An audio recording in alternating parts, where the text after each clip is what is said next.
Hello hello students, very warm welcome to the online platform of Success Tree. आप सभी का हमारे YouTube channel पर बहुत ही ज़्यादा स्वागत है। सो बच्चे, आज का हमारे शो में जो कि हमारा 10 मिनट शो है, जो कि 10-15 मिनट में हम कोई ना कोई टॉपिक कवर करते हैं। सो आज के शो में बेसिकली आज हम जो कवर करने जा रहे हैं, आपको जो है करंट अफेयर में भी सर ने कराया होगा, that is China's landing on moon. China ने रिसेंटली एक लैंडिंग करी है मून के ऊपर। उसमें क्या खास है और वो कैसे हमारे भारत से एक कदम आगे है, उसके बारे में बात करेंगे। इसको हम कंपैरिजन करेंगे चंद्रयान 3 के बारे में, और साथ ही साथ बच्चे इसके जो स्टैटिक फैक्ट्स हैं वो भी कवर करेंगे, और साथ ही साथ जो करंट अफेयर्स में कवर हो रखा है वो भी साथ में कवर करना है हमने। Pooja Thakur ji, very good afternoon. Life of Pankaj, good afternoon. आओ सारे प्यारे विद्यार्थी, अच्छे ढंग से दिमाग लगा के इसको अच्छे से करेंगे और देखते हैं क्या निकल के आता है। लो जी, सो चाइनास लैंडिंग ऑन मून। तो सबसे पहले बच्चे मैं आपसे ये पूछूंगा कि ऐसे कौन से देश हैं, there are number of nations जिन्होंने आज तक जो है जिन्होंने मून के ऊपर लैंडिंग करी है। देर आर 5 नेशंस, 5 देश हैं बच्चे जिन्होंने अभी तक मून के ऊपर लैंड करी है। वो 5 देश कौन से हैं बच्चे? पहले तो यही सवाल जो बेसिक अब से पूछना चाहूंगा बच्चे।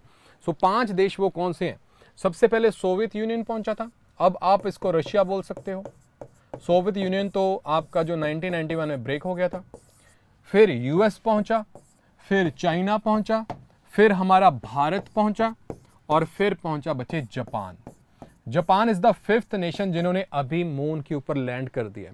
रिसेंट इनका एक मिशन था बच्चे जिसका नाम था slim, smart lander for investigating moon. ये जो है इन्होंने सॉफ्ट लैंडिंग कर दी है। बट अगर बात आती है on the far side of the moon, क्योंकि जो हमारा मून है, चंद्रमा है बच्चे, वो टाइडली लॉक्ड है। उसकी एक ही साइड हमें दिखती है, दूसरी साइड तो दिखती नहीं है। फार साइड ऑफ द मून माने वो पार्ट मून का जहां पर कभी रोशनी जाती नहीं है। तो वहां पर फार साइड ऑफ मून यानी कि पोल्स के ऊपर आज तक कोई देश किसी ने लैंड किया है? हाँ जी, किया है। अभी तक बच्चे उसके ऊपर हमारे भारत ने लैंडिंग करी थी। आप देख पा रहे हो बच्चे, on the far side of moon, जहां जहां पर अंधेरा ही अंधेरा रहता है ज्यादातर, और हमारे साउथ पोल के करीब हमने चंद्रयान 3 की लैंडिंग करी थी। आप देख पा रहे हो यहां पर जितने भी नेशंस हैं, Soviet union, US, China, India, और रिसेंट टाइम में जो अभी हमारा जापान भी आया है, इन सभी की बच्चे लैंडिंग जो है बच्चे ऊपर ऊपर थी, मतलब ध्रुवीय क्षेत्रों में नहीं थी। तो अभी जो है हमारे चंद्रयान 3 ने इसमें लैंड किया था। ऐसा कारनामा करने वाला हमारा भारत पहला था। बट अभी जो चाइना का मिशन है जिसका नाम है चैंग E3, हाँ जी बिल्कुल जी बिल्कुल जी, Chang'e E6 mission, Chang'e E6 mission ने बच्चे साउथ पोल के करीब लैंड कर दिया है। और इसका जो बच्चे बेसिन है, साउथ पोल में एक बेसिन है जिसका नाम है एटकिन बेसिन, वहां पर इसने जो है अपने एयरक्राफ्ट को लैंड करवाया, सैटेलाइट को लैंड करवाया। और ये जो मिशन है एक कदम आगे इस वजह से है क्योंकि जब हमने चंद्रयान 3 छोड़ा था ना, उसका मकसद था कि वहां पर रोवर लेके जाना और रोवर को वहां पर जो है एक्सपेरिमेंट्स करने के लिए छोड़ना। 14 दिन का उसका मिशन था। ठीक है जी, इनके पास भी रोवर है। एक कदम कैसे आगे? क्योंकि बच्चे इनका जो मिशन है दैट इज सैंपल कलेक्शन। इन्होंने यहां से सैंपल कलेक्ट करने हैं। इन्होंने यहां से बच्चे सैंपल्स कलेक्ट करने हैं, सॉइल के और पत्थर के कलेक्ट करके, और फिर वापस जाना है अपने ऑर्बिटर के पास, और ये ऑर्बिटर बाद में हमारी धरती पर लैंड करेगा। सो इस केस में जो है ये चैंग E6 मिशन हमसे आगे है, एक कदम आगे है। ये बात आपको याद रखनी है, सारे बेसिक पॉइंट्स आपको करने जरूरी हैं। चाइना की नेशनल स्पेस एडमिनिस्ट्रेशन है जिन्होंने अनाउंस किया कि चैंग E6 मिशन हमारा लैंड कर चुका है। कहां पे किया? साउथ पोल के पास, एटकिन बेसिन के पास। और मकसद इनका सिर्फ लैंड करवाना नहीं था, या फिर ऐसा बोल दो कि सिर्फ वहां पे रोवर चलाना है। नो, उनका मकसद था सैंपल कलेक्ट करना, सॉइल और रॉक के सैंपल्स कलेक्ट करना, ताकि आगे जाके उनमें से इंसाइट्स निकल सके, कुछ अच्छी नॉलेज निकल सके, ताकि हमें पता लगे कि हमारा यूनिवर्स कैसे बना, हमारा सौरमंडल कैसे बना, है ना। फार साइड मून के ऊपर तो रिसर्च बहुत कम हुई है। तो उस केस में ये जो चैंग E6 मिशन है, मकसद इसका क्या है? ड्रिल करेगा, फिर खोदेगा, फिर डिपॉजिट्स जो है उसको इकट्ठा करेगा, फिर डिस्पैच सीधा अपने लैंडर के पास। फिर लैंडर जो है, जो ऑर्बिटर है, फिर वो वापस हमारी धरती में आएगा। इस केस में हमारा चैंग E6 हमारा मिशन हमारे से आगे है ना। अब ये बच्चे अगर बात की जाए, ये जो थी चाइना की सेकंड अटेम्प्ट थी। इन्होंने पहले भी far side of moon south pole के पास इन्होंने लैंड करने की कोशिश करी थी 2019 में, बट उस केस में बच्चे ये जो है फेल हो गए थे 2019 में, और अब जाके इन्होंने चैंगी 6 मिशन में जो है पास हुए हैं। और साथ ही साथ उन्होंने ये भी बोला कि हमारा मिशन है कि 2030 तक हम मून के ऊपर पहला पर्सन जो है बच्चे उसको लैंड करवा देंगे। ठीक है जी, तो ये तो हो गया चैंगी 6 का कच्चा चिट्ठा। बाकी अगर हम बात करते हैं बच्चे कुछ इंपॉर्टेंट पॉइंट्स यार कंपैरिजन करें चंद्रयान 3, और ये वाली जो मैं लिखूंगा ये फैक्ट्स आपके लिए बहुत ही ज्यादा कीमती होंगे, आपके पेपर के लिए बहुत इंपॉर्टेंट। चंद्रयान 3 और इधर आ गया हमारा चैंग-ई 6। चैंग-ई जो है बच्चे चाइना के कल्चर में जो है मून गॉड होते हैं ना, जैसे उनका नाम चैंगी है ना, moon of God of moon, तो चैंगी है उनका नाम, है ना जी। तो इन्होंने रॉकेट कौन सा यूज किया बच्चे, जैसे हमारा इसरो का रॉकेट है ना, जैसे इसरो का रॉकेट कौन सा है, PSLV, GSLV, SSLV, polar satellite launch vehicle, geosynchronous launch vehicle, small satellite launch vehicle. ऐसी SpaceX का भी है जिसका नाम है फैल्कन 9। ऐसे ही चाइना का रॉकेट है बच्चे जिसका नाम है लॉन्ग मार्च 3, लॉन्ग मार्च 3 रॉकेट, जरूरी बात। उसके अलावा ये इसका जो मिशन का एम था बच्चे वो क्या है, to collect samples and then return to the earth, और फिर वापस धरती पे आना, है ना। तो इस केस में हमसे ये आगे है, ठीक है, उस केस में हमारे से आगे है, ये जरूरी बात आपको याद रखनी है। उसके अलावा इन्होंने जो टारगेट रखा है कि 2030 तक लैंड करवा देंगे किसको, पर्सन ऑन मून। तो ये फैक्ट्स तो चैंग-ई 6 के हैं जो आपको याद रखने हैं। साथ ही साथ इसके पास ऑर्बिटर भी था,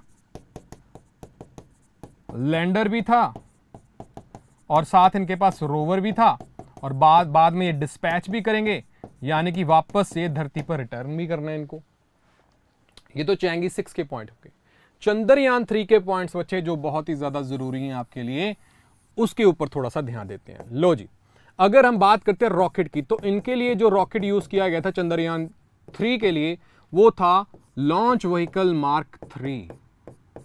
इसको हम GSLV बोलते हैं मार्क 3, और इसको हम बाहुबली भी बोलते हैं। क्या बोलते हैं इसको, बाहुबली। तो ये पॉइंट आपके लिए बहुत जरूरी है, ठीक है जी। अगर मैं बात कर दूं इसकी डेट की, कब ये डेट पे लैंड हुआ था, डेट लैंडिंग की, तो आपको याद रखनी है 23 अगस्त 2023। और 23 अगस्त को अब हम बच्चे नेशनल स्पेस डे भी मनाने लगे हैं, राष्ट्रीय स्पेस दिवस हम 23 अगस्त को मनाने लगे हैं, क्योंकि 23 अगस्त को ये लैंड करा था, इस वजह से। और दूसरी बात बच्चे, इसके पास भी एक ऑर्बिटर था, हाँ जी था। उसके अलावा इसके पास एक लैंडर था, ठीक है जी। उसके अलावा इसके पास रोवर था, ठीक है जी। लैंडर था, उसका क्या नाम था बच्चे, लैंडर का नाम था विक्रम साराभाई, जो कि फाउंडर हैं इसरो के, उनके नाम पर इसको बनाया गया। और रोवर था इनके पास प्रज्ञान हमारा रोवर था, याद रखना। और इसकी जो टेन्योर था बच्चे वो 14 डेज था, 14 दिन का इसकी वर्किंग थी, और वो 14 दिन इसने कंप्लीटली वर्क भी किया, याद रखना है। उसके अलावा अगर बात की जाए बच्चे, उसके अलावा अगर बात की जाए, उस पॉइंट का नाम क्या है जिस पॉइंट पर ये लैंड करा था, यानी कि चंद्रयान 3 साउथ पोल के जिस पॉइंट पर लैंड किया था उसका क्या नाम है, उसका नाम आपको याद रखना है बच्चे, शिव शक्ति पॉइंट, शिव शक्ति पॉइंट, ठीक है जी। और आगे बच्चे हमारा आएगा चंद्रयान 4। चंद्रयान 4 मिशन के बारे में आपको याद रखना है। चंद्रयान 4 का मेन एम क्या होगा बच्चे, यो इसका एम है सैंपल कलेक्शन। चंद्रयान 4 का क्या रहेगा aim, sample collection and then back to the earth. और ये बच्चे इसकी जो लॉन्च डेट है वो क्या है, साल 2028 से पहले ये काम नहीं होने वाला। ये बात आपको याद रखनी है चंद्रयान 3 के बारे में। ये बहुत इंपॉर्टेंट पॉइंट्स हैं और सारे ही आपको करवा के जाऊंगा बच्चे, क्योंकि बहुत जरूरी है ये। उसके अलावा अगर मैं और भी आपसे पॉइंट पूछ लूं, कोई अगर आपसे अगर सवाल पूछ लें, चलो या फिर मैं ही बता दूंगा। अगर आपको पूछा जाए भाई चंद्रयान 2 इसने बच्चे कोशिश करी थी लैंड करने की, बट वो लैंड कर नहीं पाया था, और जिस पॉइंट पर ये क्रैश हुआ था उस पॉइंट का नाम क्या है, आपके लिए सवाल है, जरूरी पॉइंट है। अगर हम इसरो की बात करते हैं, इंडियन स्पेस रिसर्च ऑर्गेनाइजेशन की स्टैटिक जीके की बात करते हैं, तो इसकी एस्टैब्लिशमेंट होती है 15 अगस्त 1969 को। लो जी, और इसके फाउंडर एंड फर्स्ट चेयरमैन कौन थे बच्चे? फाउंडर और फर्स्ट चेयरमैन विक्रम साराभाई। विक्रम साराभाई के नाम पर ही तो लैंडर रखा है इन्होंने नाम, विक्रम साराभाई। अगर पूछा जाए कि भाई इनका हेडक्वार्टर कहां पे है, हेडक्वार्टर इनका है बच्चे बेंगलुरु में। बेंगलुरु में इनका हेडक्वार्टर है, याद रखना, स्टैटिक जी के है, बहुत जरूरी है ना जी इसरो के बारे में। और एट प्रेजेंट चेयरमैन कौन है? चेयरमैन अभी कौन है बच्चे? एस सोमनाथ। कौन है जी? एस सोमनाथ। बच्चे चंद्रयान 3 मिशन ना बहुत ही ज्यादा सक्सेसफुल हुआ था, बहुत ज्यादा सक्सेसफुल हुआ था, तो इसकी वजह से इसको कुछ अवार्ड्स भी दिए गए हैं। जैसे इनको रिसेंटली चंद्रयान 3 को अवार्ड्स दिए थे बच्चे रिसेंटली। एक था हमारा लीफ अरिक्सन अवार्ड। क्या नाम था उसका? Leif Erikson award. ये जो लीफ अरिक्सन अवार्ड था ये किसने रिसीव किया था बच्चे? इसरो ने रिसीव किया था। काहे के लिए? चंद्रयान 3 के लिए, याद रखना। उसके अलावा बच्चे एस सोमनाथ जी को अभी रिसेंटली एक अवार्ड मिला था जिसका नाम था केपीपी नाम्बियार अवार्ड। केपीपी नाम्बियार अवार्ड। और ये जो केपीपी नाम्बियार अवार्ड है किसको दिया गया था? सोमनाथ जी को। किसके लिए? चंद्रयान 3 के लिए। चंद्रयान 3 के लिए। ये भी पॉइंट आपके लिए बहुत ही ज्यादा कीमती है। ठीक है जी। सो स्टैटिक जीके होगी हमारी, साथ में हमने जो है करंट अफेयर जो इसके साथ रिलेटेड है वो भी कर लिया। आपके लिए जरूरी बच्चे चंद्रयान 3 के पॉइंट्स वो जो सारे थे वो कर लिए। ये कमेंट सेक्शन में आपको मेरे को बताना है कि चंद्रयान 2 जहां पर लैंड किया था, जहां वो क्रैश किया था, उस पॉइंट का नाम क्या है, ये आपके लिए सवाल है। ठीक है जी। चलो बच्चे, इसी के साथ हम सेशन को वाइंड अप करते हैं। Thank you so much for attending this session, और ऐसे सेशन मैं आपके लिए लेके आता रहूंगा बच्चे, जैसे जैसे कोई नई चीज आती रहेगी। ठीक है जी। Thank you so much, bye bye, take care, खुदा हाफिज। Devendra Sidhu signing off. Bye बच्चों। लाइक करिएगा सेशन को और ज्यादा से ज्यादा शेयर भी करिएगा। बाय।